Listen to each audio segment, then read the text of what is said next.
Welcome to our channel guys. আমি তোমাদের জন্য নিয়ে চলে আসলাম একটা নতুন ভিডিও। আজকে কিন্তু করতে চলেছি পেঁপে মাখা।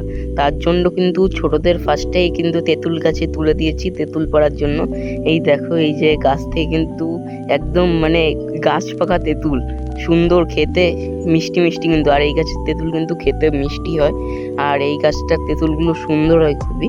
সেই জন্য এই গাছের থেকে ফার্স্টে তেঁতুল পেড়ে নিচ্ছি পেঁপে মাখা খাওয়ার জন্য। আর তোমরা কারা কারা পেঁপে মাখা খেয়েছো বা খাবে আমাদের কিন্তু কমেন্টে অবশ্যই জানাও। আর এই দেখো, এই যে গাছ থেকে কিন্তু তেঁতুল পারবে, কিন্তু ওই সামনের দিকে যেতে পারছে না, কারণ গাছের ডাল খুবই সরু। তারপরে কিন্তু যেমন তেমনভাবে গাছের থেকে ওই যে তেঁতুল পেড়ে নিলাম। এই যে তেঁতুলগুলো এই যে পড়ছে এখান থেকে, এই যে তেঁতুলগুলো টুকিয়ে নিচ্ছে এই যে একটা ভাই। এই দেখো তেঁতুলগুলো কি সুন্দর, পুরো গাছ পাকা তেঁতুল। আর তেঁতুলগুলো কিন্তু খেতেও কিন্তু খুবই সুন্দর।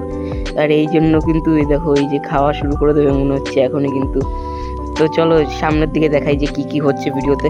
তো এই দেখো, ফার্স্টে কিন্তু নিয়ে নিলাম এই যে পেঁপে ফালি করে নিয়েছি। পেঁপে ফালি করার পর এটা হলো এই মানে ফার্স্টে এই যে ঘষে নিতে হবে, এখান থেকে ঘষে ঘষে মানে ছোট ছোট একদম লম্বা লম্বা পিসের মতন হয়ে যাবে, সেরকমভাবে পুরোটা পেঁপে এখানে সেরকম তৈরি করে নিতে হবে খাওয়ার জন্য। যারা পেঁপে মাখা খেয়েছো তারা কিন্তু জানো। এইবার দেখো, এই যে গাবলায় কিন্তু পুরোটা এরকম আস্তে আস্তে করতে হবে। এই যে একটুখানি হয়েছে এরকমভাবে কিন্তু পুরোটা গাবলা ভরতে হবে আস্তে আস্তে। তারপরে কিন্তু তেঁতুল মানে একটু গুলিয়ে নিতে হবে জলের ভিতরে হালকা। তো এই দেখো, এই যে তেঁতুল জলের ভিতরে নিয়ে নিয়েছি। এবার কিন্তু এখানে তেঁতুল গুলিয়ে নিতে হবে। এই দেখো, এই যে তেঁতুল নিয়ে নিলাম। এই যে এবার এই তেঁতুল হালকা একটু অনেক জলে গুলিয়ে নিতে হবে। তারপরে কিন্তু শুরু করতে হবে মাখানো।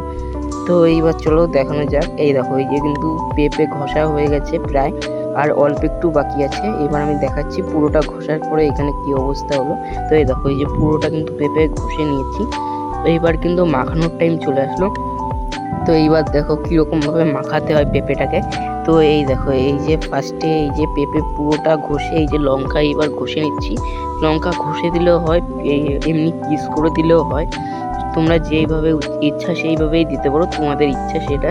তারপরে এই যে লঙ্কা দিয়ে দেওয়ার পর এই যে কিন্তু এই যে পেঁপে আলু নিয়ে নিলাম। পেঁপেতে কিন্তু লবণ টবণ সবই দিয়ে দিয়েছি, মোটামুটি সব কিছুই দেওয়া কমপ্লিট হয়ে গেছে।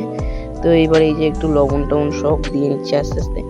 এইবার কিন্তু আস্তে আস্তে তেঁতুল দিতে হবে। দেখো তেঁতুল দিয়ে দিলাম, একটু ভিজে তেঁতুল দিয়েছি, কারণ যাতে খেতে ভালো লাগে সেই জন্যই ভিজে তেঁতুল দিয়েছি। এই দেখো, যে তেঁতুল কিন্তু একটু বেশি করে দিতে হবে, কারণ তেঁতুল যতটা বেশি যাবে খাবার খেতেও কিন্তু ততটাই ভালো লাগবে। তো এই যে একটু তেঁতুলের যে জলটা ওইটা দিয়ে দিচ্ছি। এবার কিন্তু মাখিয়ে নেবো ভালো করে। তো এই দেখো, ফার্স্টে কিন্তু এই যে ভাই হাত দিয়ে মাখিয়ে নিচ্ছে। তেঁতুল মাখাটা কিন্তু খুবই সুন্দর হয়েছে। তোমরা কিন্তু বাড়িতে এইটা ট্রাই করতে পারো, খুবই ভালো লাগবে তোমাদেরও খেতে। তো দেখো, এই যে এর কাছ থেকে কিন্তু ফিডব্যাকও নেওয়া হলো। অপূর্ব।